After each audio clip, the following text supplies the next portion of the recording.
un largo de 250 kilómetros, es decir, que si salimos por ruta 2, llegaríamos apenas a Chascomús. Y respecto del ancho, tiene 50 kilómetros, sería el ancho equivalente al viaje de Mar del Plata a Miramar. En esa pequeña superficie de 10.452 kilómetros, se encuentra uno de los países que presenta características que los diferencian de los países de Medio Oriente. Uno generalmente, cuando habla de los países árabes, de los países de Medio Oriente, se imagina o conoce países desérticos o semidesérticos como son Israel, como es Siria.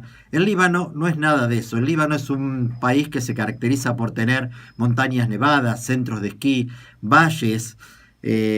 Todo eso debido a la presencia de dos cadenas montañosas que son el Monte Líbano y el Ante Líbano, que hace que la humedad de los vientos del Mediterráneo precipiten y le da fertilidad al suelo.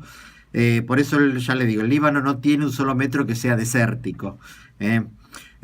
Culturalmente fue un país muy importante. De hecho, la Universidad de Beirut fue una de las más reconocidas. Financieramente también fue conocida como la Suiza de Medio Oriente. Realmente es un país que tiene muchos atractivos, muchas bellezas. También otra situación que la diferencia de los países de Medio Oriente es que nunca estuvo gobernado por una dictadura.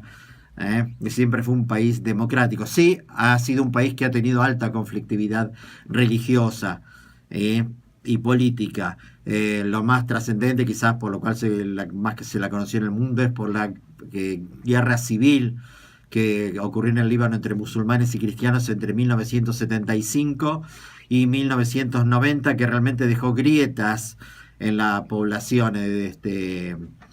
Y hoy por hoy todavía, digamos, hay cierto resquemor entre los habitantes del Líbano, porque la guerra fue realmente muy cruenta entre hermanos de una misma nacionalidad. ¿Qué podemos contar del Líbano? Generalmente asociamos al Líbano territorialmente con lo que fue la antigua Fenicia, aquella que estudiamos en los libros de historia de primer año, con los fenicios que eran grandes comerciantes que se lanzaron a conquistar el Mediterráneo y que compitieron con el Imperio Romano, pero evidentemente el predominio sobre el Mediterráneo lo ganó Roma. Pero no obstante eso, los fenicios lograron ser grandes comerciantes en el Mediterráneo y difundir también su cultura y sus artes por todo el Mediterráneo. Muchas de las ciudades que conocimos en su época o que estudiamos en los libros de historia forman parte del territorio libanés. Por ejemplo, la antigua ciudad de Biblos, donde fue descubierta el primer alfabeto, Tiro, Sidón, son ciudades que pertenecen al actual territorio libanés.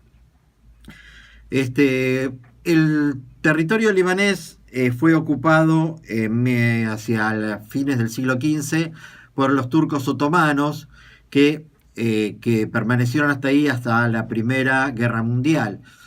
Por eso, cuando se produce la gran inmigración de libaneses y de sirios hacia la Argentina, todos ellos viajaban con pasaportes extendidos por el Imperio Turco. Por eso, hoy por hoy, muchas veces se nos conoce a toda la gente que provenimos de aquella zona como turcos, cuando realmente lo único que teníamos de turco era el pasaporte, pero siempre renegamos de esa condición. No tenemos nada en contra de los turcos, pero no somos turcos. En 1918, después de finalizada la Primera Guerra Mundial, el Líbano y Siria quedan bajo el protectorado francés, como una sola porción conocida como Gran Siria. Posteriormente Francia divide a Siria y el Líbano como dos países, podríamos decirlo, distintos.